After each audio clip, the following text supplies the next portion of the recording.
ایک اور چیز، ایک ہمارے ہاں آج کل نہیں، یہ کافی پرانی بات ہے، لیکن شاید لوگوں کو یہ چیز جو ہے وہ اس طرح سے سامنے شاید نہیں آئی. طالب علم نے چونکہ اس موضوع پہ خاص ایک کتاب بھی لکھی، تحقیق وغیرہ پولیٹیکل اسلام وغیرہ، تو ہمارے ہاں اردو زبان میں آپ نے دیکھا ہوگا کہ ہمارے ایک بہت یہ بات فیشن کے طور پر بھی ہو گئی ہے، اور ڈاکٹر اسرار نے اس کو بہت بیان کیا باقیوں نے کہ بھائی اسلام دین ہے، مذہب نہیں ہے. یہ جو دین اور مذہب کا فرق ہے، ایک تو یہ ہو گیا جو میں نے آپ کو بتایا، ٹھیک، کہ عربی میں دین سماوی یا انسانوں کے بنائے ہوئے پورے ایک نظام کو، اور پھر اس کے اندر سے جو گروہ ہوگا اس کے اوپر فرقہ، طائفہ، مذہب وغیرہ کا استعمال ہوگا. وہاں پر یہ فرق نہیں ہے جو ہمارے ہاں کرتا ہے نا، ہم یہ تھے کہ اسلام دین ہے، مذہب نہیں ہے. تو یہاں پر مذہب جو ہے وہ ہم اس کو ریلیجن ہی کے مفہوم میں، یعنی اردو زبان کا مسئلہ یہ ہو گیا کہ اس کے اندر لفظ دین فرقہ، اس کے لیے مذہب کا استعمال شروع ہو گیا، مذہب اسلام، مذہب یہودی، ٹھیک، یہ زبان کی وجہ سے. عربی میں ایسا نہیں ہے، وہاں پر دین، یہودیت کو بھی دین کہا گیا، مسیحیت کو بھی دین، بدھزم کو بھی دین کہا جائے گا، وہاں پر سناتن دھرم کو بھی دین کہا جائے گا، جتنے بھی ادیان ہیں ان سب کے عربی میں لفظ دین ہی استعمال ہوگا.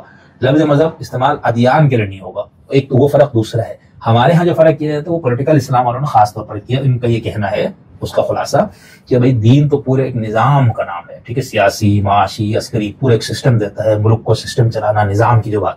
چونکہ اسلام نظام ہے تو یہ دھرم، یہ مذہب نہیں ہے، یہ دین ہے. یہ فرق ہے. اس کا عربی لینگویج اور لغت سے اس کا کوئی تعلق نہیں ہے. اور اسی طرح ہمارے یہاں فرق اور مذاہب عقائد کی کتابوں لکھے جانے والے جو بھی فرق کیا مذہب اور دین میں، اس سے بھی اس کا کوئی لینا دینا نہیں ہے. یہ ایک محض علامہ پرویز صاحب کے ذہن میں سب سے پہلے یہ اختراع ہے. انہوں نے اس کو بہت شد و مت سے بیان کی ہے کہ اسلام دین ہے، مذہب نہیں ہے. اور آپ ان کی کوئی بھی کتاب اٹھا لیں، آپ کو یہ فرق کسی نہ کسی صفحے پر لازماً ملے گا. وہ یہ کہیں گے کوئی دین اور مذہب میں فرق ہے، اسلام دین ہے. وہ ہمارے ہاں پولیٹیکل اسلام والوں نے یہی چیز ہمیں سید مودودی کی ہاں، لیکن اس شدت سے نہیں.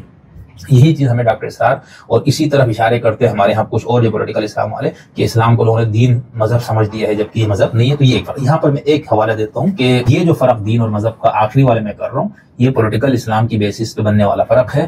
اور یہ پھر ہمارے ہاں یہ رج بس گیا. اب لوگ اس کو طنز میں بھی استعمال کرتے ہیں، بھائی اسلام تم تو مذہب کو مانتے، ہم تو دین کو مانتے. اب یہ سنیوں میں یہ پہلے چیز آئی، یا سنیوں سے جو لوگ پولیٹیکل اسلام والے نکلے، پھر ابھی ہمارے ہاں شیعہ دوستوں کے ہاں بھی بہت استعمال ہونا شروع ہو گیا. ٹھیک ہے. علامہ پرویز صاحب کی کتاب ہے قائد اعظم کے تصور کا پاکستان.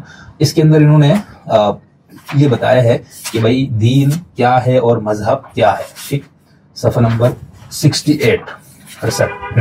دین اور مذہب کو فرق، یہ ہیڈنگ ہے پرویز صاحب کی. ان کا میں اس لیے کہہ رہا ہوں کیونکہ ان سے پہلے آپ کو اس مفہوم میں دین اور مذہب کے فرق کا یہ نہیں ملے گا. اچھا، یہی تصور چلا جاتا ہے سید قطب کے ہاں بھی، یہی تھوڑا سا آپ کو ملے گا. امام خمینی ہے، چونکہ جو بھی پولیٹیکل اسلام والے بات میں آئے، انہوں نے یہ سمجھانے کے لیے بھائی تم نے اسلام کو بھی دھرم سمجھ لیا، ایسا نہیں ہے، یہ پورا نظام ہے.